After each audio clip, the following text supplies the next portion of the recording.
여러분 안녕하세요. 반갑습니다. 오늘도 우리 주님의 따뜻한 사랑이 넘치는 귀하고 복된 날이 되기를 간절히 바랍니다. 함께 찬양하며 우리 주님의 사랑을 같이 노래하도록 하겠습니다.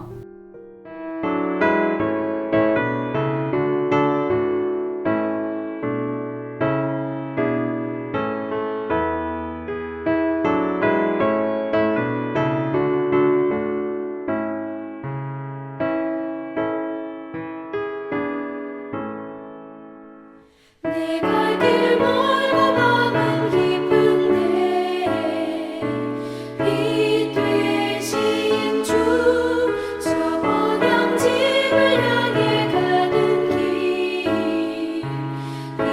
비추소서. 내 가는 길 알지 못하나 한 걸음씩 늘 인도하소서.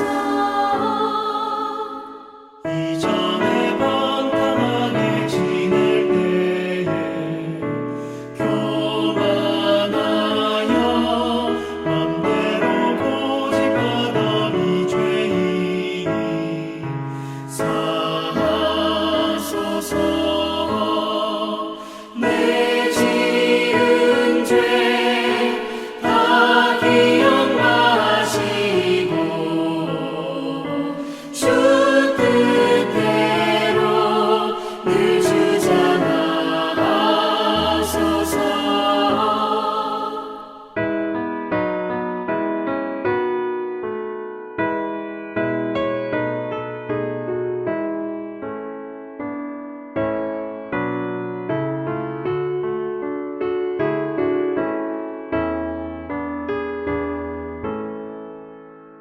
이전에 나를 인도하신 주 장래에도 내 앞에 험산 중령 만날 때 도우소서. 밤 지나고 저 밝은 아침에 기쁨으로 내 주를 만나리. 아멘.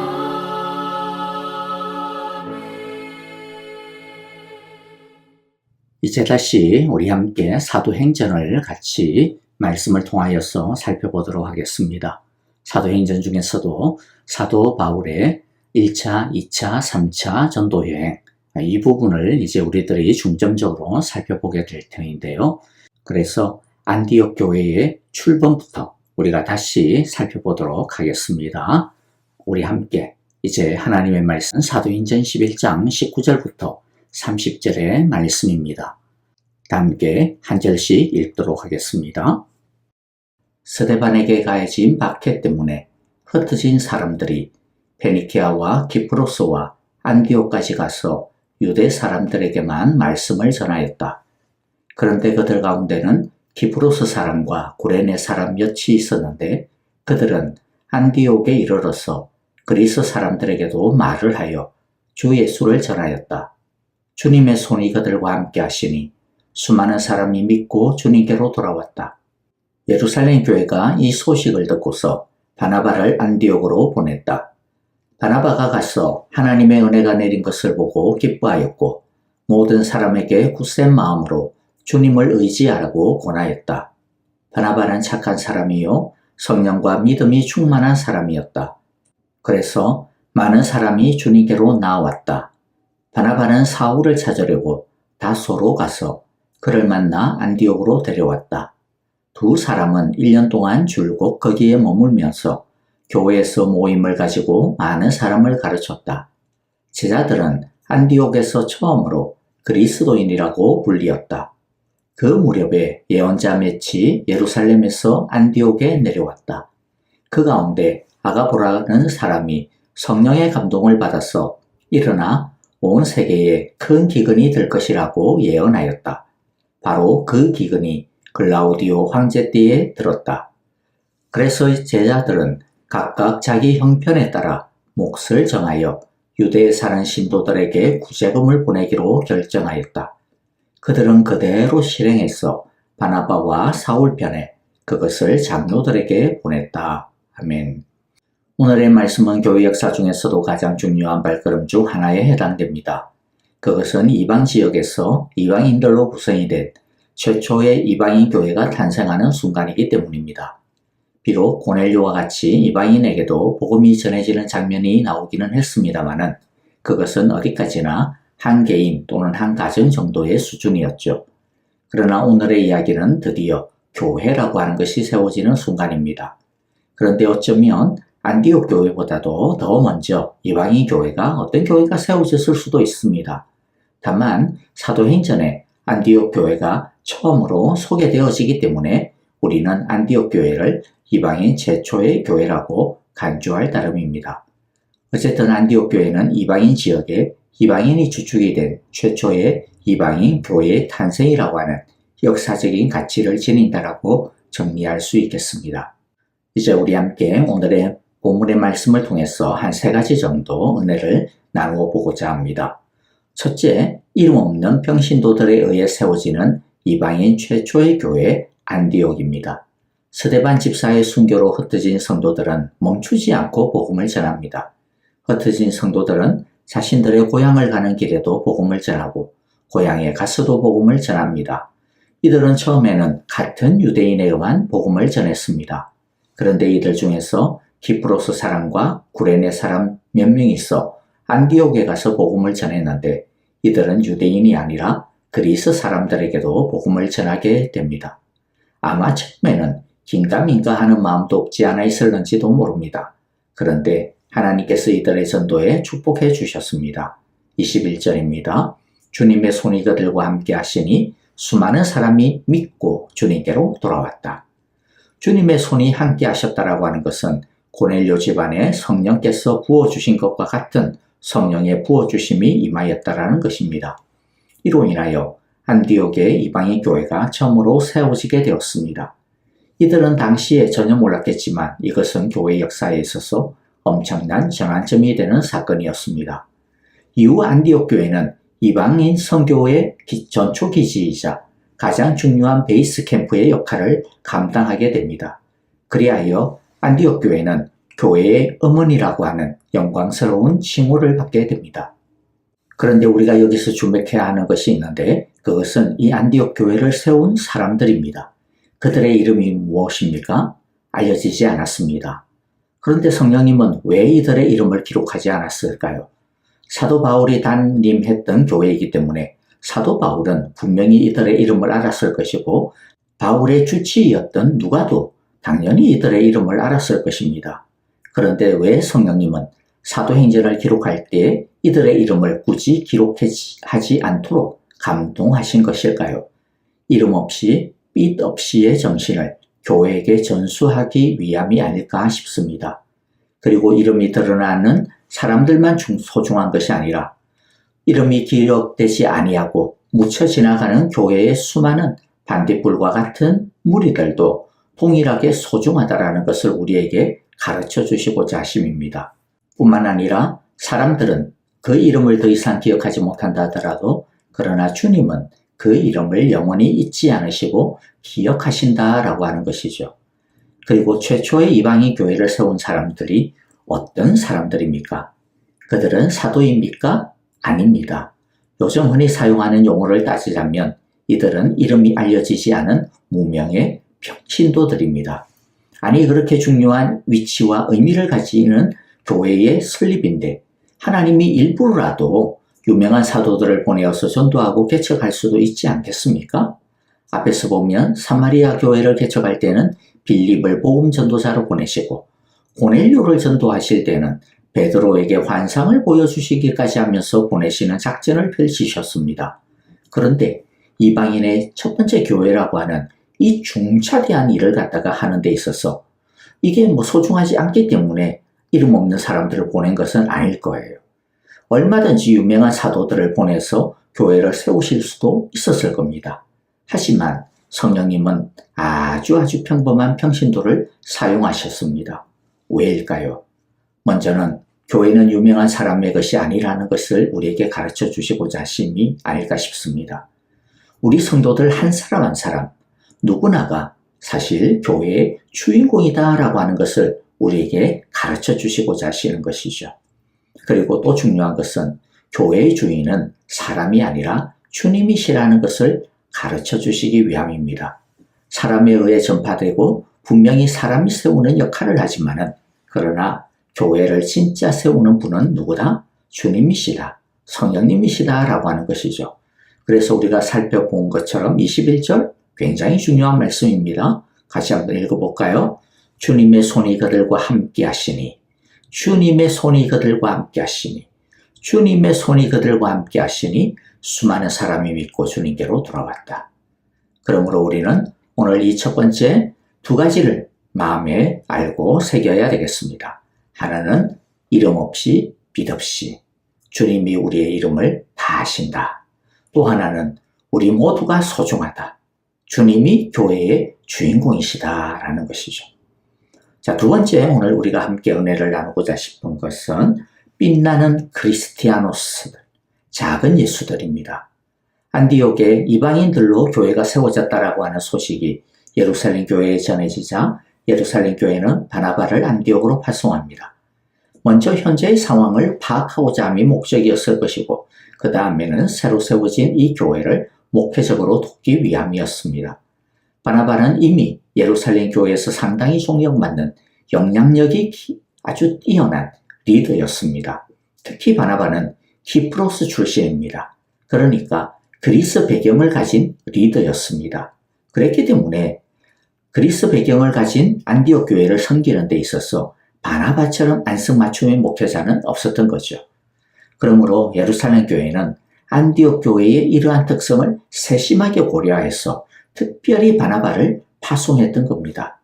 너무나도 인품이 좋고 또 믿음과 성령이 충만한 바나바의 지도 아래 안디옥 교회는 더욱더 붕해가 왔습니다. 교회가 점점 커져가자 바나바는 이제는 혼자서는 이 교회를 감당할 수 없다라고 판단하여 또 다른 목회자를 모셔오기로 결정을 합니다. 그래서 같은 그리스 출신인 다소에 있는 사울을 데려옵니다. 사울은 당시 유명한 랍비인 가말리엘 문화에서 스쿨에서 공부한 뛰어난 성경학자인 동시에 다소라고 하는 로마 도시 출신의 그리스 지식에도 정통한 뛰어난 사람이었습니다. 이 당시 사울은 다소에서 10년가량 혼자서 복음을 전하고 있었습니다. 하나님은 10년 만에 다시 사울을 불러 오신 것입니다.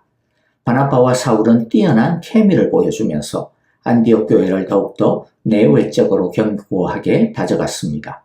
특히 이들은 말씀을 잘 가르쳤고 안디옥 교회 성도들은 자신들이 배운 그 복음을 그냥 머리로나 가슴으로만 이해하고 간직한 것이 아니라 배운 그대로 예수님처럼 살아내고자 애썼습니다. 그래서 주변에 믿지 아니하는 사람들이 안디옥 교회의 성도들을 보면서 그들을 그리스도인이다. 즉 그리스 말로 하면 크리스티아누스다. 그렇게 불렀습니다. 크리스티아누스라고 하는 말은요, 그리스도에게 속한 사람이라는 뜻입니다. 즉 그리스도를 따르는 사람, 또 다르게 표현하면 작은 그리스도다라고 하는 뜻입니다. 그러니까 믿지 아니하는 안디옥 사람들이 볼 때 당시 안디옥 교회 성도들은 자신들이 주라고 믿는 그 예수를 너무나도 닮았다라는 것이죠. 이 이름을 오늘날까지도 그대로 이어받아 예수 믿는 사람들을 오늘날에도 크리스찬이라고 부르는 겁니다.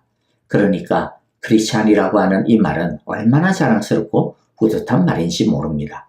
동시에 굉장한 책임감과 부담감을 갖게 하는 말이기도 하죠.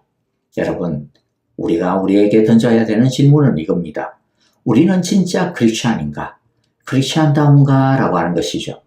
그냥 이름만 크리스찬이고 무늬만 크리스찬인 것은 아닌가? 라고 하는 질문을 우리 스스로에게 던져보아야 할 것입니다. 안디옥 교회의 성도들이 크리스티아노스라고 불린 것은 자기들한테 붙이는 이름이 아닙니다. 다른 사람들이 믿지 아니하는 사람들이 이들에게 붙여준 이름입니다. 그만큼 이들은 그리스도인을 그만큼 이들은 예수님을 닮았다라는 것이죠. 그런데 안타깝게도 오늘날 믿지 않는 사람들이 우리 예수 믿는 사람을 부를 때 예수쟁이라고 부르는 경우가 많죠. 한글에서 쟁이라고 하는 말의 의미는요, 깔보거나 낮춰서 부르는 말이거든요. 그보다 더 심한 말이 있죠. 요즘에는 차마 부끄럽고 불경스럽기도 한 말이라서 입에 담기가 너무나도 민망하지만 개독교인이라고 하는 말이죠. 둘 다 오늘 우리 성도들이 믿지 않는 사람들의 눈에 보기에 어떻다라는 겁니까? 전혀 예수 닮지 않았다라는 거죠. 입만 열면 예수, 주여, 주여, 예수 믿으세요, 예수 믿으세요, 예수 천당 불신지요, 뭐 그렇게 하지만은 우리의 말과 행동, 삶이 전혀 예수님과 일치하지 않는다. 너희들이 전하고 있는 그 말과 일치하지 않는다라고 하는 것입니다. 여러분, 이제 우리의 이름의 가치를 제대로 회복해야 할 때입니다. 부흥은 다른 게 아니라 우리가 성령을 받아 예수님을 진짜 우리의 주인으로 삼는 것. 우리가 받은 말씀을 머리와 가슴으로만 받는 것이 아니라 그 말씀이 우리의 인격이 되게 하고 우리의 삶이 되게 함으로써 예수쟁이에서 예수자인으로 믿지 아니하는 이웃들로부터 인정받는 게 진짜 부흥입니다. 부디 우리 사랑의 교회는 우리 사랑의 교회 온 성도들, 온 식구들은 저 예수쟁이들 하고 손가락질 받는 그런 성도, 그런 교회가 아니라 야, 쟤네들은 진국이야. 진짜 예수쟁이, 아니 예수쟁이가 아니라 예수의 장인들, 예수장인이야 라고 칭찬받고 인정받게 되어지기를 간절히 소망하고 축복합니다. 우리 마지막 세 번째는요, 함께 돕고 도우면서 함께 성장하는 교회입니다. 27절에 보면 예루살렘 교회에서 몇 예언자들이 안디옥 교회로 옵니다. 많은 사람들이 예언자라고 하면 미래를 알아맞추는 사람, 점치는 사람 정도로 생각하는 경우가 많은데 초대 교회에서의 예언자란 단순히 미래를 예언하는 사람이 아닙니다.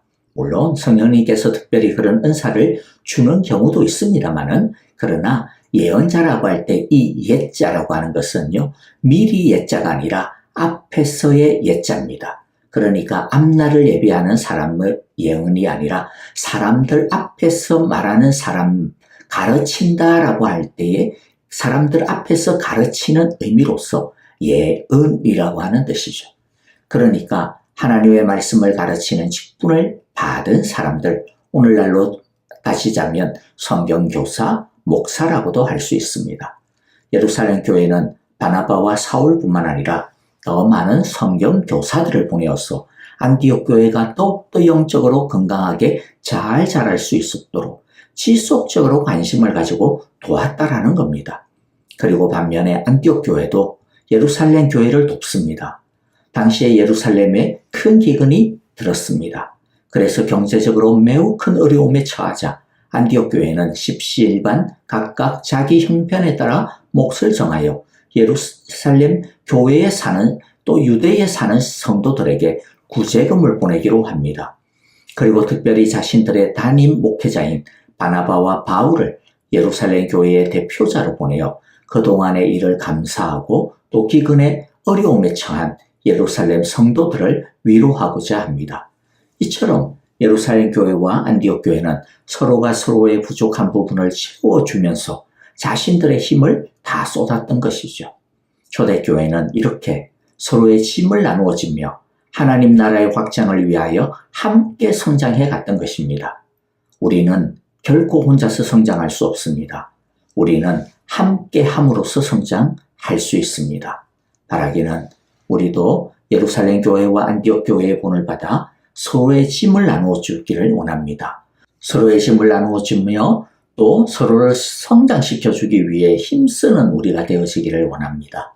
우리 목장의 식구들, 우리 사랑의 교회 식구들을 성공시켜 주기 위해 돕는 우리 모두가 되어지기를, 그리하여 우리가 함께 성공하고 함께 성장하고 함께 행복해질 수 있기를 간절히 기도하고 축복합니다. 아멘. 자, 오늘 우리에게 주신 귀한 말씀들 마음 가운데 새기면서 함께 성령 안에서 기도하도록 하겠습니다. 교회를 위하여 그리고 또 우리 성도님들을 위하여 서로 기도할 때 주님, 우리 예수쟁이가 아니라 예수의 장인들이 되게 하소서. 진짜 크리스티아노스, 작은 예수가 되게 하소서라고 우리가 그렇게 바르게 성장하기를 원합니다. 그런 우리 사랑의 교회가 되게 하소서라고 우리 함께 기도하기를 원하고요. 그리고 아프신 분들을 위하여서 기도해 주시고, 그리고 특별히 지수영 집사님을 위하여 기도해 주실 때 주의 능력과 권능이 함께하여 주옵소서. 믿음의 능력을, 소망의 능력을, 그리스도의 십자가의 사랑을 부어주소서라고 우리 함께 기도합시다. 그리고 마다가스카르에서 단기 선교 사역 중인 우리 조상희 집사님을 위하여서도 함께 건강과 또 사역을 위하여서 양성희 선교사님을 위하여서도 같이 기도해 주시고요. 목장의 선교사님들을 위하여서, 그리고 이번 주에 또 말씀 전해주시는 일본 강민숙 선교사님을 위하여서도 이렇게 함께 기도해 주셨으면 좋을 것 같습니다. 함께 이제 찬양하며 기도하도록 하겠습니다.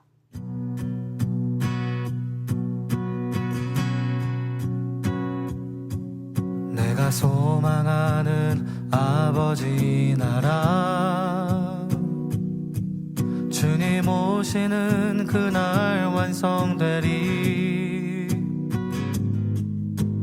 우린 고대하네 주님 오시는 그날을. 마라나타. 비록 부족함과 슬픔 많아도 주를 알아갈 때 참 만족인데, 우린 기대하네 주님 오시는 그날을. 마라나타. 주 다시 오시는 그날에 우리 보게 되니,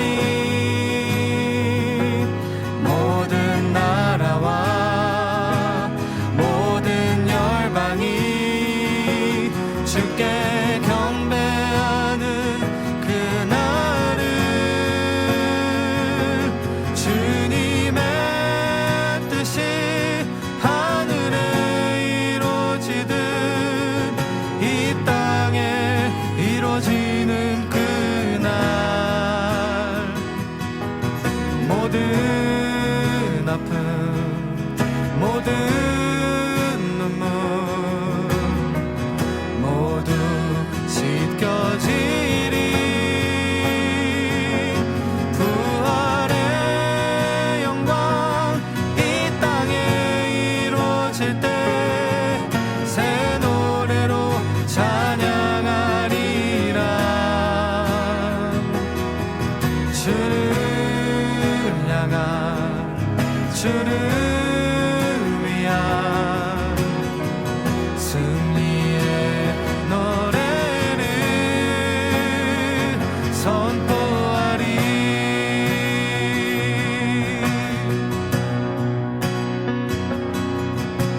주 다시 오시는 그날에 우리 보게 되니, 모든 나라와 모든 열방이 주께 경배하는 그날을. 주님의 뜻이 하늘에 이루어지듯 이 땅에 이루어지는 그날. 모든 아픔, 모든 눈물 모두 씻겨지리. 부활의 영광 이 땅에 이루어질 때 새 노래로 찬양하리라. 주를 향한, 주를 위한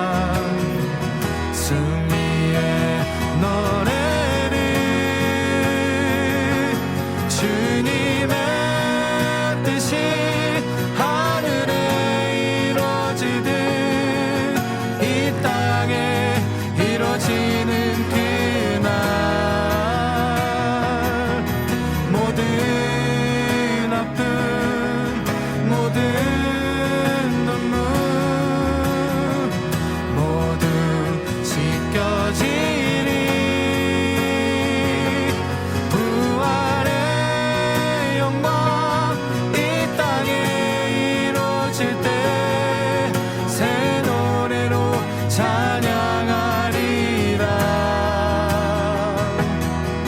주를 향한 주를 위한 승리의 노래를